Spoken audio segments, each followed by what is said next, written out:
नमस्कार दोस्तों, मेरा नाम है खुशहाल और आज हम फिर से वेक्टर्स पढ़ने वाले हैं। हमने ऑलरेडी एक वीडियो बना लिया है, देखो आपने अगर देखा नहीं है तो आप उसको देख सकते हैं। और इस वीडियो में हम बात करने वाले हैं वेक्टर एडिशन के बारे में। चलिए फिर शुरू करते हैं।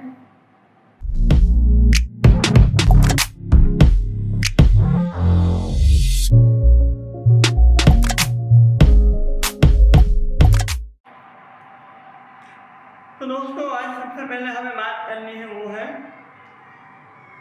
वेक्टर एडिशन के बारे में। ये बहुत ही मोटा हो रहा है, थोड़ा सा पतला कर देते हैं। तो वेक्टर एडिशन में हम सिंपलेस्ट बातों से शुरू करेंगे, है ना। और सबसे पहले हम बात करेंगे जो एग्जांपल हमने लास्ट वीडियो में भी लिया था। मान लीजिए कोई इंसान है जिसको थोड़ा सा चलाना है, हमें 3 किलोमीटर ये डायरेक्शन में चला लो, 4 किलोमीटर ये डायरेक्शन में चला लो। तो जैसे कि हमने लास्ट लेक्चर में बात की थी कि इसका जो डिस्प्लेसमेंट की अगर हम बात करें टोटल डिस्प्लेसमेंट, तो वो 7 किलोमीटर ना होते हुए कितना हो जाएगा, 5 किलोमीटर हो जाएगा, है ना। तो ये एग्जाम्पल हम फिर से क्यों याद कर रहे हैं, इससे हमें एक कंक्लूजन के बारे में बात करना है। क्या है वो conclusion? So the conclusion is here, the vectors and geometrically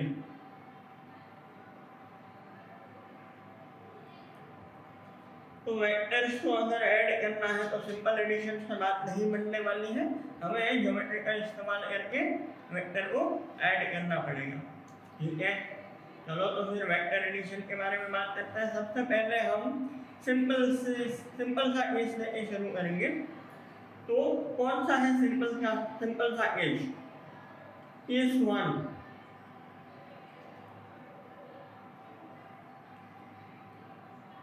two vectors, 2 or more,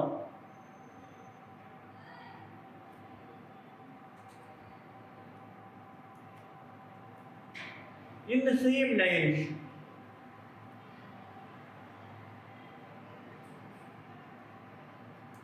चलो फिर दो वेक्टर्स ले लेते हैं। मान लीजिए ये हमारा कोई वेक्टर है, इसको हम बोल देते हैं OA ना, या इसको हम सिंपल से वेक्टर ए भी बोल सकते हैं। दूसरा कोई वेक्टर ले लेते हैं जो हमें सेम डायरेक्शन में लेना है, उसको बोल देते हैं हम CBC, और ये हमारा हो गया वेक्टर B। ठीक है, देखो ये दोनों ही सेम डायरेक्शन में है और मुझे उसको क्या करना है, सिंपली ऐड करना है। तो ये एडिशन इस तरह से हो जाएगा। तो जैसे हम फिगर में देख पा रहे हैं, ये 3 मैग्नीट्यूड मैंने वेक्टर ए का ले लिया और 5 मैग्नीट्यूड मैंने ले लिया वेक्टर बी का। तो ये जो मेरा वेक्टर है जिसको मैं बोल सकता हूँ वेक्टर ए प्लस बी, या उसको बोल सकते हैं वो ओ से सी हो जाएगा।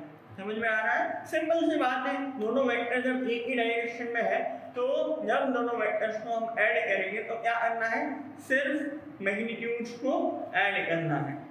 जस्ट magnitudes are added और direction remains the same।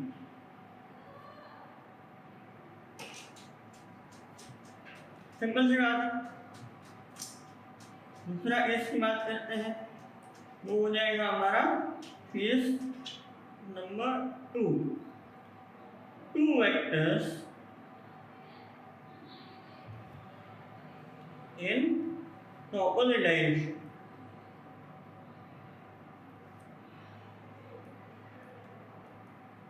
तो आपको लास्ट लेक्चर में जो हमने पढ़ा था उससे आप समझ पा रहे होंगे। सबसे पहले हमने जो केस कंसिडर किया वो केस था पैरेलल वेक्टर्स के लिए, दूसरा केस जो हम कंसिडर कर रहे हैं वो है एंटी पैरेलल वेक्टर्स के लिए, है ना। तो चलो फिर से एक बार उसी तरह से जैसे हमने पहले वेक्टर्स कंसिडर किए थे उसी तरह से वेक्टर्स कंसिडर कर लेते हैं। मान लो ये A to B कोई वेक्टर ए है, दूसरा वेक्टर हमें ऑपोजिट डायरेक्शन में लेना है, लाइक दिस।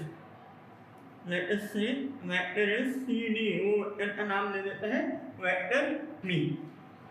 तो जब ये दोनों को ऐड करेंगे तो क्या हो जाएगा, देखो ये दोनों में से वेक्टर बी का मैग्नीट्यूड वेक्टर सी डी का मैग्नीट्यूड जो है वो ज़्यादा है, इसलिए हमें क्या करना है, तो सिंपली यहाँ पर दोनों डायरेक्शन ऑपोजिट है तो हमें दोनों का मैग्नीट्यूड को सब्ट्रैक्ट करना है। और यहाँ पर 5 मैग्नीट्यूड है, यहाँ पर 3 है, तो सिर्फ 2 मैग्नीट्यूड बचेंगे और डायरेक्शन जो है वो हो जाएगा बड़े वेक्टर का। तो ये बोल सकते हैं ए टू जी। तो यहाँ पर हमने क्या किया, मैग्नीट्यूड को क्या किया, सब्ट्रैक्ट किया।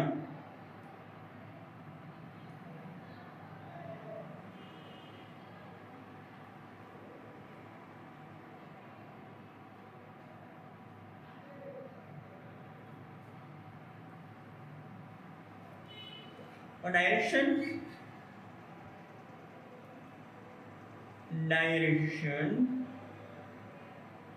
will be of larger one, जिसका मैग्नीट्यूड बड़ा है। लार्जर वन माने बिगर मैग्नीट्यूड। सिंपल सी बात है, जब दोनों ये वेक्टर एक डायरेक्शन में है तब हमने दोनों को सिंपली ऐड कर दिया, मैग्नीट्यूड को डायरेक्शन सेम ही रहने वाला है। जब दो वेक्टर ऑपोजिट डायरेक्शन में है तो दोनों का मैग्नीट्यूड को हम क्या करेंगे, सब्ट्रैक्ट करेंगे। सिंपल, उसमें जो बड़ा मैग्नीट्यूड है माइनस छोटा मैग्नीट्यूड कर लो, और जो डायरेक्शन है वो जिस वेक्टर का मैग्नीट्यूड बड़ा है उस डायरेक्शन में हमारा रिजल्टेंट वेक्टर मिलने वाला है। रिजल्टेंट वेक्टर मतलब क्या हो गया, जब हम काफी सारे, चलो उसके बारे में पहले बात कर लेते हैं।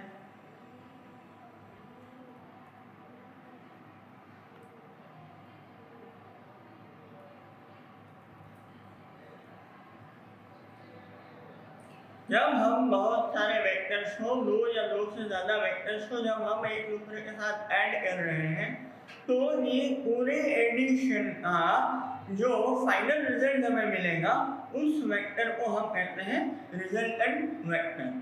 सिंपल सी बात है ना। तो जरूरी नहीं है कि दो वेक्टर्स को एडिशन करने पर जो मिलता है उसी को रिजल्टेंट वेक्टर कहते हैं, नहीं, चाहे कितने भी वेक्टर्स हो, जब उसका एडिशन होता है और वो एडिशन से हमें जो फाइनल वेक्टर मिलेगा वो वेक्टर को कहा जाता है रिजल्टेंट वेक्टर। ठीक है, चलो रिजल्टेंट वेक्टर के बारे में बात होगी। अभी देखो हमने दो सिंपल से केस कंसीडर किए, एक पैरेलल वेक्टर वाला केस कंसीडर किया, दूसरा एंटी पैरेलल वेक्टर वाला केस कंसीडर कर लिया। पर ऐसा बिल्कुल जरूरी नहीं है कि हर बार हमें पैरेलल या एंटी पैरेलल वेक्टर्स ही मिले। क्या होगा अगर दो वेक्टर्स जो पैरेलल या एंटी पैरेलल नहीं है तो उसको ऐड कैसे किया जाए। दो तीन तरह से हमें पढ़ना है। सबसे पहले जो हम तरीका सीखने वाले हैं, जैसे कि हमने यहाँ पर बताया कि वेक्टर्स आर एडेड ज्योमेट्रिकली, तो इसी कंसेप्ट को उठा के हम ज्योमेट्रिकल वेक्टर एडिशन के बारे में बात करेंगे।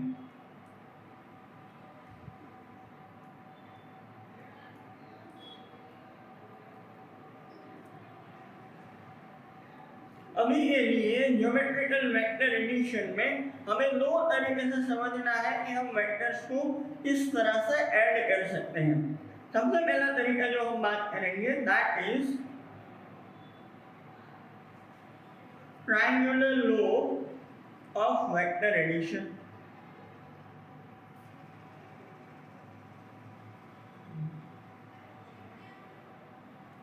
और दूसरा जो हम बात करने वाले हैं that is parallelogram law of vector addition।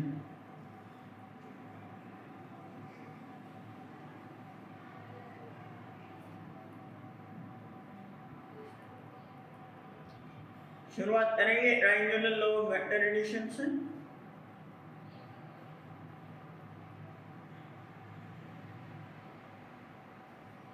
अच्छा बच्चों, यहाँ पर हम बात कर रहे हैं, ये सब पढ़ रहे हैं, लास्ट लेक्चर तो फिर भी ज़्यादातर इन्फॉर्मेटिव था, उसमें ज़्यादा कुछ लिखने लायक था नहीं।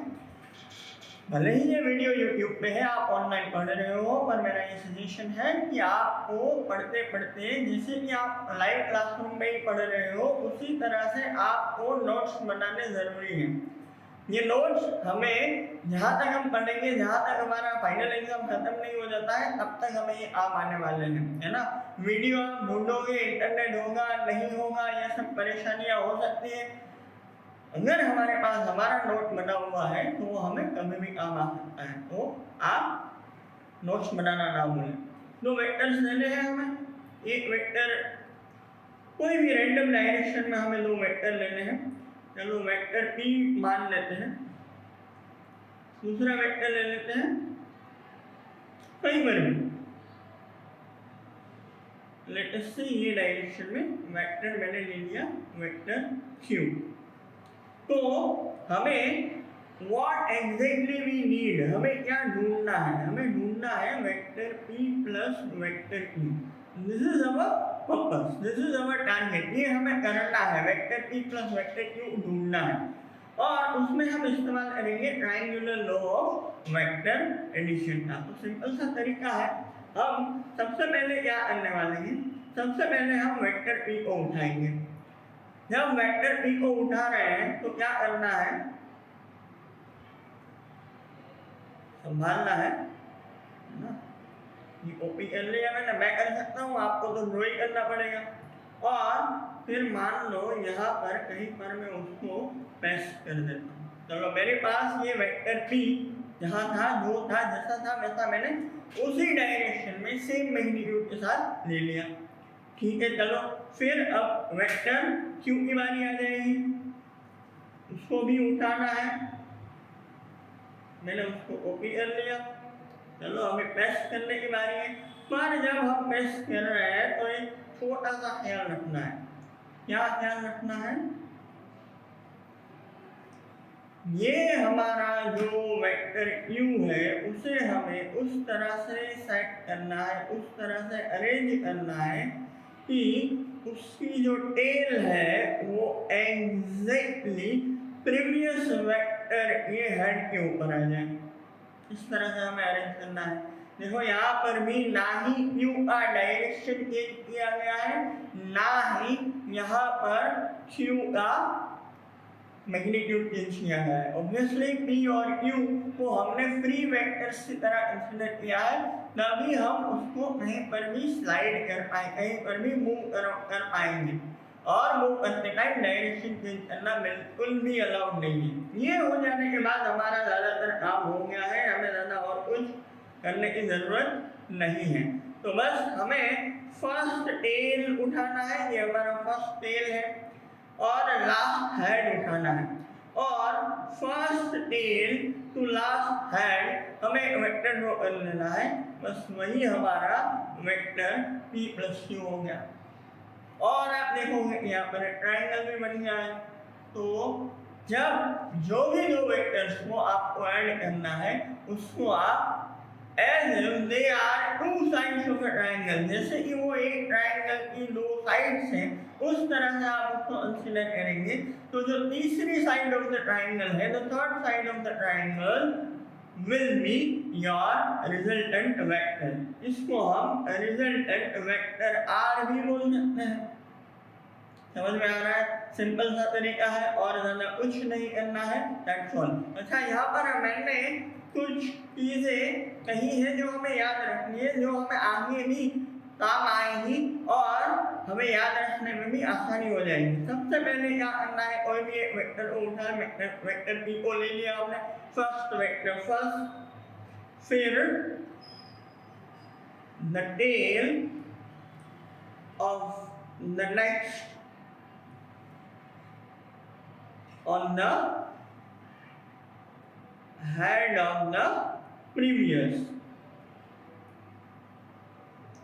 हिंदी में बात करें तो टेल, अगले वेक्टर के जो टेल, अगले वेक्टर का जो टेल है उसको हमें रखना है पिछले वेक्टर के हेड के ऊपर। भाई अभी ये अगले पिछले क्यों कर रहे हो, एक ही दो ही वेक्टर हैं, समझ ले, आगे बहुत काम आने वाला है। तो यही इसी तरीके से याद रखेंगे तो दो चीज़ें याद नहीं रखनी पड़ेगी, सिर्फ एक याद रखने से दो काम हो जाएंगे। और फिर रिजल्टेंट के लिए, और रिजल्टेंट क्या करना है, the first tail to the last head. ये बातें याद कर लो, बस दो ही बातें याद करनी है। तो ये दो बातें हमें दो टॉपिक में काम आ जाएंगी, अलग अलग याद रखने की जरूरत नहीं पड़ेगी। सिंपल सा लो, रेगुलर लो, वेक्टर एडिशन खत्म हो गया। चलो आगे बढ़ते हैं। मान लीजिए मैं इसी में यही सेम कंसेप्ट को कुछ और तरीके से सॉल्व करने की कोशिश करता हूँ। पहले हमने वेक्टर p लिया था, अब मैं क्या कर रहा हूँ, instead of considering vector p I am now considering vector q first. अब हम वेक्टर q को पहले कंसिडर करते हैं और बाद में हम वेक्टर p को पिक्चर में ले आते हैं। चलो इसको मैंने कॉपी किया और मैं यहाँ पर इसको पेस्ट कर रहा हूँ। ये दो बातें भी जो हमने यहाँ पे बात करी है उसी को फिर से फॉलो करना है। The tail of the next on the head of the previous। समझ में आ रहा है बच्चों। और फिर फाइनली मैं रिजल्टेंट के लिए the first tail to the last head, ये मेरा फर्स्ट टेल है, ये मेरा लास्ट थोड़ा टेढ़ा मेढ़ा हो रहा है, ये मेरा लास्ट हेड है और ये मेरा हो जाएगा रिजल्टेंट वेक्टर आर। चलो एक और चीज करके देखते हैं। ये मेरा रिजल्टेंट वो मैंने प्रीवियस केस में था, मैंने उसको कॉपी किया और मैं यहाँ पर कहीं पर पेस्ट कर रहा हूँ। तो आप देख पाओगे ये दोनों ही सेम है। इसका मतलब क्या हुआ, इसका मतलब कंक्लूजन हमें खुद करना है। चाहे आप P प्लस Q कर रहे हो या आप Q प्लस P कर रहे हो, दोनों का रिजल्ट हमें ऐसा मिलने वाला है, सेम मिलने वाला है। आगे और भी प्रॉपर्टीज की बात हम करेंगे, तब इसको फिर से याद करेंगे, पर अभी के लिए सिर्फ ये कंक्लूजन से हम आगे बढ़ेंगे। ठीक है, चलो ये triangular law of vector addition खत्म हो गया। फिर दूसरा जो टॉपिक है हमारा, ये ज्योमेट्रिकली जो हमें वेक्टर्स को ऐड करना है, that is parallelogram law of vector addition. और चलो फिर उसके बारे में बात की जाए।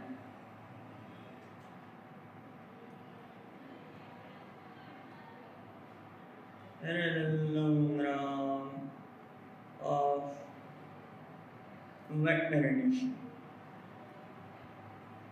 parallelogram law of vector addition।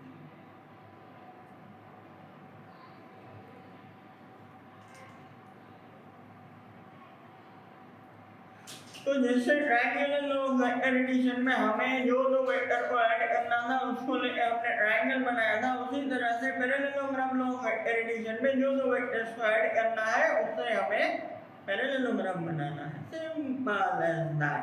फिर से दो वेक्टर्स कंसीडर करने हैं। चलो करते हैं दो वेक्टर्स। मान लीजिए मेरा फर्स्ट वेक्टर यहाँ पर है, अब मैं उसको वेक्टर ए बोल देता हूँ। दूसरा वेक्टर कहीं पर भी ले सकते हैं, ऐसा भी ले सकते हैं। कलर कौन सा चूज करेंगे, चलो ब्लू ले लेते हैं। मान लो वो ये डायरेक्शन में, ये मेरा वेक्टर बी हो गया। सिंपल। चलो फिर इसको ऐड करने के लिए क्या करना है, शुरू करते हैं। सबसे पहले वेक्टर उठा लो, मूव करो, ठीक है। अब क्या करना है,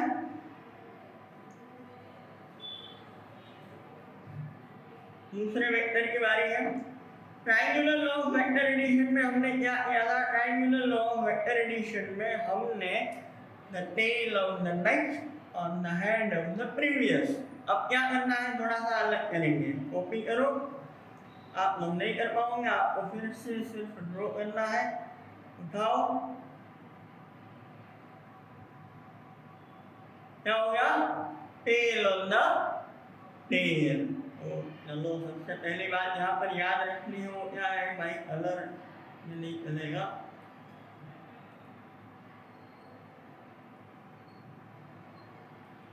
टेल ऑन द टेल, ठीक है। और रिजल्टेंट के लिए रुको, सबर करो, हमें पैरेललोग्राम बनाना है। पैरेललोग्राम बनाने के लिए हम क्या करेंगे, ये जो हमारा वेक्टर ए है उसके पैरेलल हमें लाइन ड्रॉ करना है। तो मान लीजिए हम, अरे भाई घूम जा, हमने यहाँ पर मान लीजिए ये ऑलमोस्ट पैरेलल लाइन हो गया, इसको मैं स्लाइड करते हुए यहाँ पे लेके आ रहा हूँ, कहाँ, हेड ऑफ द दूसरा वाला वेक्टर, और यहाँ पर हम ये लाइन ड्रॉ कर लेते हैं। उसी तरह से ये जो हमारा वेक्टर बी है उसकी भी पैरेलल लाइन ड्रॉ करना है। वो कहाँ करेंगे, जहाँ पर दूसरे वेक्टर का हेड है।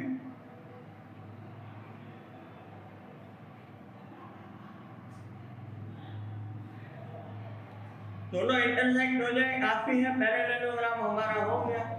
पैरेललोग्राम हो जाने के बाद ये बाकी का जो कचरा है उसकी हमें ज़रूरत नहीं है, तो चाहे तो निकाल सकते हैं तो निकाल लें, वरना कोई बात नहीं। तो रिजल्टेंट कहाँ से निकालेंगे, सिंपल है, common tell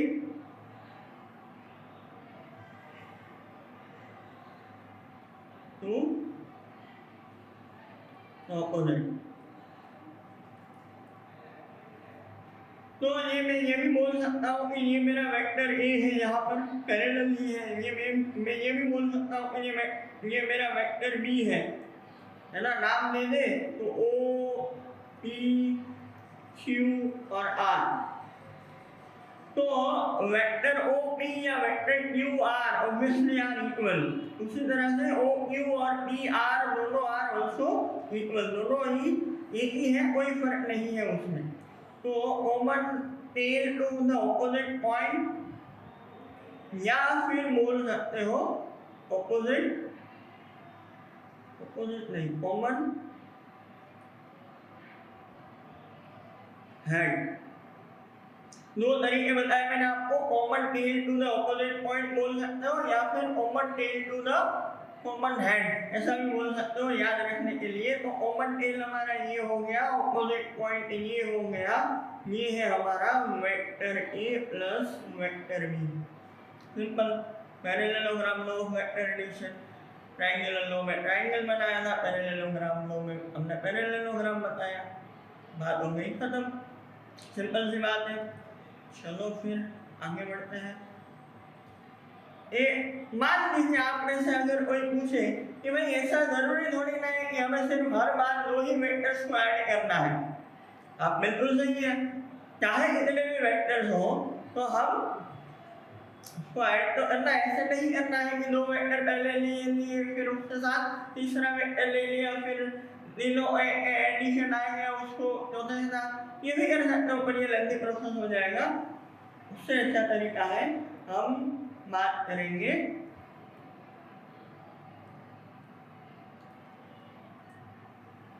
polygon law of vector addition.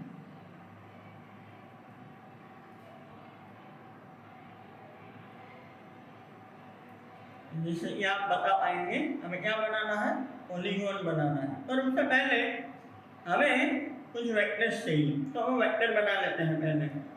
मान लीजिए ये वेक्टर ए है, मान लीजिए ये हमारा वेक्टर बी हो गया, फिर कुछ downward vertically downward vector C ले लेते हैं, इधर कहीं पर वेक्टर डी ले लेते हैं, और एक और वेक्टर कंसीडर करना है, कुछ ऐसे ही वेक्टर ई ले लेते हैं। आप जितने भी वेक्टर्स लेना चाहो आप ले सकते हो। Parallel polygon law of vector addition में क्या करना है, तो वेक्टर ए को उठाना है। चलो भाई उठाओ, कॉपी किया, पेस्ट किया, मैं तो सिर्फ कॉपी पेस्ट से मेरा काम तो चल जाएगा, आपका काम नहीं चलेगा। आप लिख लेना, आपको स्लाइड करके फिर से वेक्टर। अभी देखो मैंने आपको बताया था पहले, आपको ये दो चीजें याद रखनी है जो आपको 2 पॉइंट में काम आएंगी। तो आप यही दोनों चीजों को मेरे polygon law of vector addition में इस्तेमाल कर सकते हैं। क्या? The tail of the next on the head of the previous, tail on the next on the head of the previous, अगले वाले का टेल पिछले वाले के हेड के ऊपर डालना है। चलो भाई वेक्टर बी की बारी है, तो वेक्टर बी को उठाया, कॉपी किया, वेक्टर बी को पेस्ट, कहाँ पेस्ट करेंगे? ऐसे पेस्ट करेंगे, ये तो भाई थोड़ा सा अलग हो गया।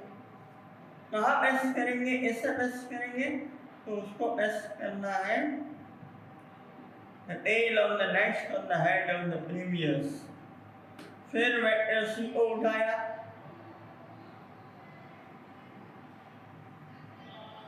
tail of the next on the head of the previous,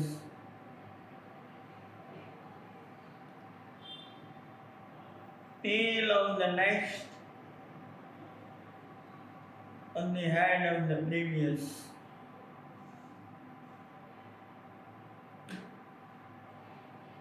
tail of the next on the head of the previous। चलो सारे वेक्टर खत्म हो गए, है ना। ये जो नाम सारे हैं उसको थोड़ा सा करेक्ट कर लेते हैं। ये है हमारा वेक्टर है, ये है हमारा वेक्टर सी, ये है हमारा वेक्टर डी। और रिजल्टेंट के लिए मैं इसमें रेड कलर का इस्तेमाल करूंगा। रिजल्टेंट के लिए हमने क्या याद किया था? क्या करना है हमें? First tail to the last head. First tail हमारा यही कहीं पर है, हेड यहाँ पर यही कहीं पर है, तो ये जो है वो हमारा resultant R is equal to क्या हो जाएगा? Vector A plus vector B plus vector C plus vector D plus vector E. समझ में आ रहा है? सिंपल सी बात है, polygon law of vector addition. तो पॉलीगॉन यहाँ पर बना नहीं है हालांकि, पर ये पॉलीगॉन ही बोल सकते हैं। यहाँ पर इंटरसेक्शन हो रहा है, उसको अगर आप इग्नोर करो, है ना, तो रैंडमली हमने वेक्टर सिलेक्ट किए थे, तो ठीक है। तो ये हमारी बात हो गई एडिशन के बारे में, है ना। आपको अगर इसमें कुछ डाउट है तो डेफिनेटली आप कमेंट सेक्शन में आप डाल सकते हैं, हम डेफिनेटली आपके डाउट को सॉल्व करने की कोशिश करेंगे, ठीक है। चलो फिर आगे बढ़ते हैं। वेक्टर एडिशन के बारे में हमने बात कर ली है। वेक्टर एडिशन के बारे में बात हो जाने के बाद हमें आगे जो बात करनी है वो है सप्रेशन के बारे में। तो सप्रेशन के बारे में बात करें उससे पहले हमें ये हमने ग्राफिकली तो इसे उसको ज्योमेट्रिकली तो उसको इससे ऐड कर सकते हैं, वो हमने बात कर ली। पर कई बार देखो ये वेक्टर ड्रॉ करना, स्केल लेना, मूव करना, स्लाइड करना, ये सब प्रैक्टिकली पॉसिबल थोड़ा सा कम है ना, और उससे रिलेटेड प्रॉब्लम्स भी कम आएंगे। बहुत ही सिंपल सा तरीका है। जो हम एक और चीज़ इस्तेमाल करने वाले हैं वो है मैथमेटिकल फॉर्मूला। तो हम वेक्टर एडिशन जब हम कर रहे हैं तो वेक्टर एडिशन में वेक्टर का जो रिजल्टेंट वेक्टर का जो मैग्नीट्यूड है और रिजल्टेंट वेक्टर का जो डायरेक्शन है उसको कैसे ढूंढ सकते हैं, उसके लिए हमें 2 फॉर्मूला डिराइव करना है। तो चलो वो पहले देख लेते हैं, अगर ये नहीं चलेगा भाई साहब लिखने के लिए। तो हेडिंग हमें क्या ले सकते हैं? हम हेडिंग हम ले सकते हैं, कुछ भी ले सकते हैं, फॉर्मूला फॉर वेक्टर एडिशन।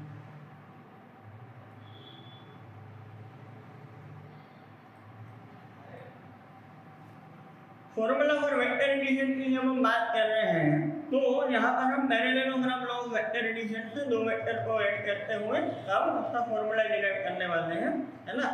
1-2 तरीके और भी हैं, पर ये सबसे आसान तरीका लग रहा है हमें, इसलिए हम यही तरीके से आगे बढ़ेंगे। तो 2 वेक्टर्स लेने हैं। मान लीजिए हमने एक वेक्टर ले लिया यहाँ पर इसका नाम है ओ ए। वेक्टर ओ ए जो है वो हमने हॉरिजॉन्टल लिया है और एक और वेक्टर हमें कंसीडर करना है कुछ इस तरह से, और ये वेक्टर को बोल देते हैं हम ओ सी। हमारा जो रिजल्टेंट वेक्टर है वो कुछ इस तरह से बनेगा। यहाँ पर हमने पैरेललोग्राम बनाने की कोशिश करेंगे, कोशिश नहीं करेंगे, बनाएंगे। ये पैरेलल नहीं लग रहा है,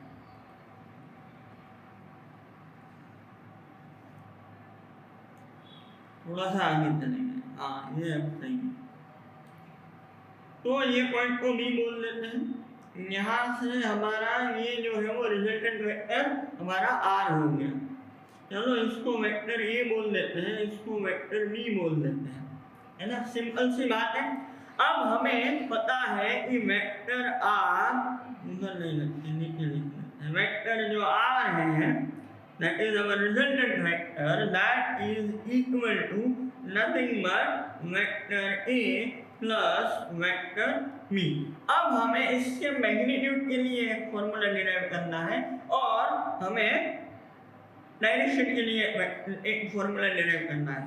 तो उसके लिए हम क्या करेंगे, पॉइंट बी को सबसे पहले कंसीडर करना है और पॉइंट बी से वेक्टर ए के ऊपर परपेंडिकुलर ड्रॉप करना है। आप बोलोगे कि भाई ये तो ऐसे हो पाएगा, तो उसके लिए हमें ज़्यादा घबराने की ज़रूरत नहीं है। जो वेक्टर ए है उसको हम एक्सटेंड कर देंगे और फिर बी से हम परपेंडिकुलर यहाँ पर ड्रॉप कर देंगे और यहाँ पर कोई पॉइंट हम बोल सकते हैं ए बी सी हो गया है तो इसको डी पॉइंट बोल देते हैं, है ना। तो इतना हो जाने के बाद अब हमें ट्रिगोनोमेट्री का थोड़ा बहुत इस्तेमाल करते हुए एक सिंपल सा फॉर्मूला डिराइव करना है। बायोलॉजी वाले बच्चे सोचेंगे अरे ये मैथ हमारा पीछा तब छोड़ेगा, ट्वेल्थ तक तो छोड़ने वाला है नहीं, वो तो पक्की बात है। ये ट्रायंगल कंसीडर करना है, ट्रायंगल कंसीडर करेंगे O B D. A B D की बात नहीं हो रही है, ओ बी डी की बात हो रही है। IPL अभी अभी खत्म हो रहा है, वर्ल्ड कप आ रहा है, इसमें पढ़ाई करनी है, इतनी परेशानियां हैं छोटे से दिमाग के ऊपर। पाइथागोरस इस्तेमाल करना है, ट्रायंगल ओ बी डी। आपको मैं ट्रायंगल दिखा देता हूँ एक बार।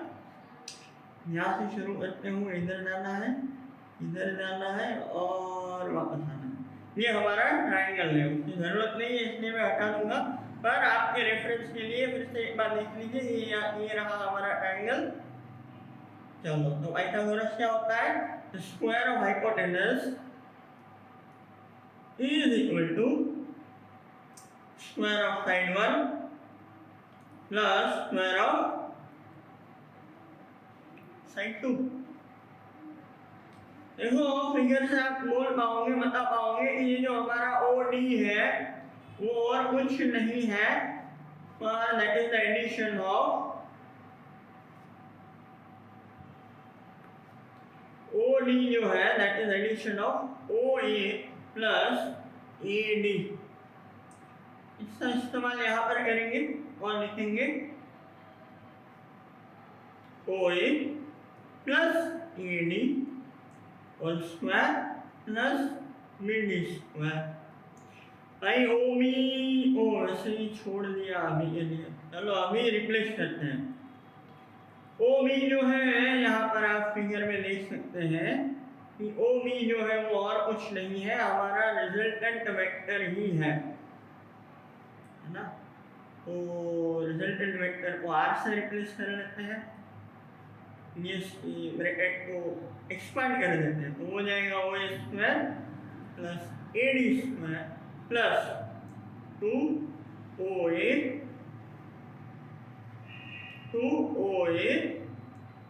ए D plus B D square. Figure को आप अच्छे से ऑब्जर्व करेंगे तो ओ ए जो है that is our vector A और दैट्स ऑल। तो कुछ बात करनी रही नहीं, तो फिर उसको ओ ए की जगह पे मैं क्या लिख सकता हूँ, वेक्टर ए के मैग्नीट्यूड का स्क्वायर लिख रहा हूँ। ए डी के बारे में हमको ज़्यादा पता है नहीं, तो अभी के लिए तो उसको वैसे ही छोड़ देते हैं। Plus 2OA AD plus OA की जगह पे A डालना है,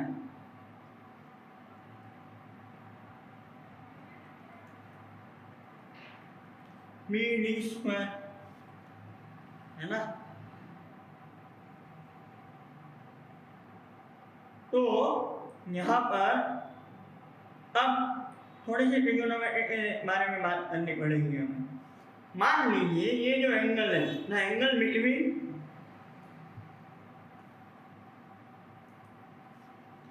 vector A and vector B, उसको थीटा बोल दो।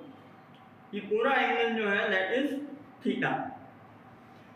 तो line O C line O A parallel है, ओ ए जो है उसको इंटरसेक्ट कर रहा है, तो ये एंगल भी कितना हो जाएगा, थीटा हो जाएगा। तो अभी यहाँ पर दूसरा ट्रायंगल कंसीडर करते हैं, triangle A D B.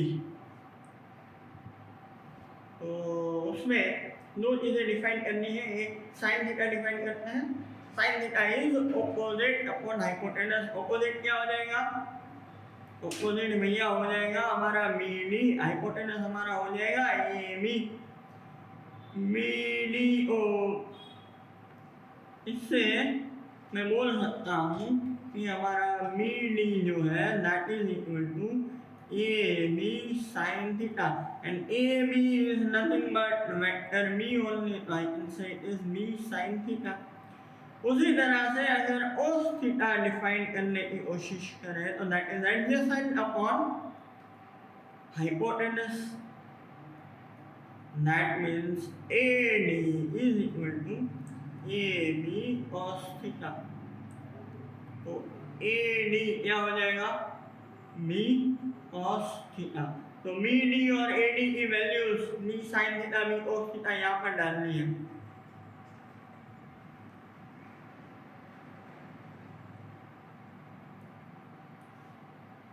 A square वही रहेगा, AD की जगह पे मुझे B square cos square theta डालना पड़ेगा।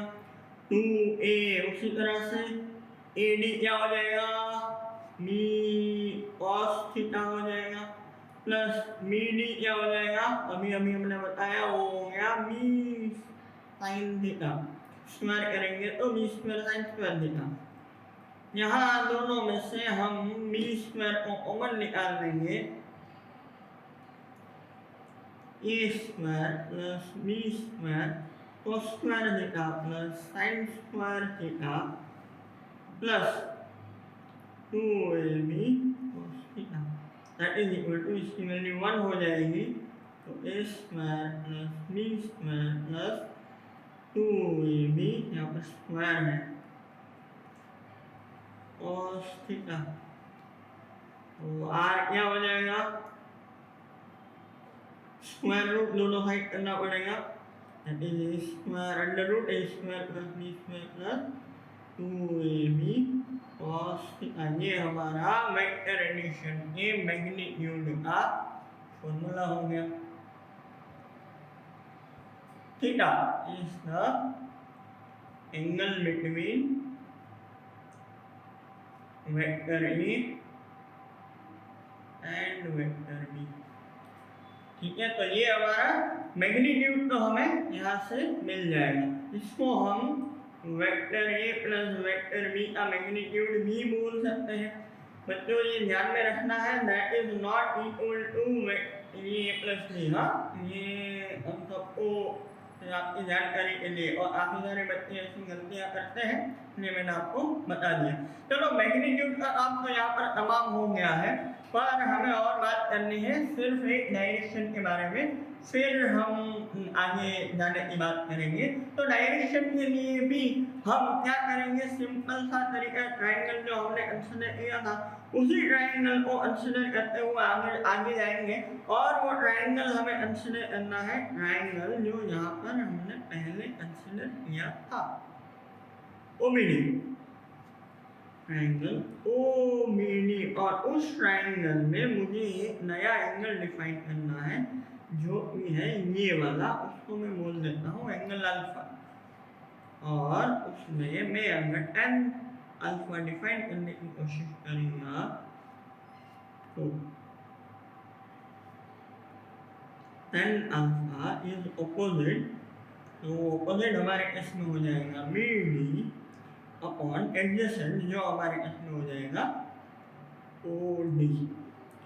ये तो मी डी की जगह पर हमने ऑलरेडी डिराइव कर रखा है, उसको हम रिप्लेस कर लेते हैं, उसको कहते हैं mu sine theta divided by O D की जगह पे फिर से मैं ओ ए प्लस ए डी डाल दूंगा और यहाँ पर tan अल्फा मेरा हो जाएगा मी साइन थीटा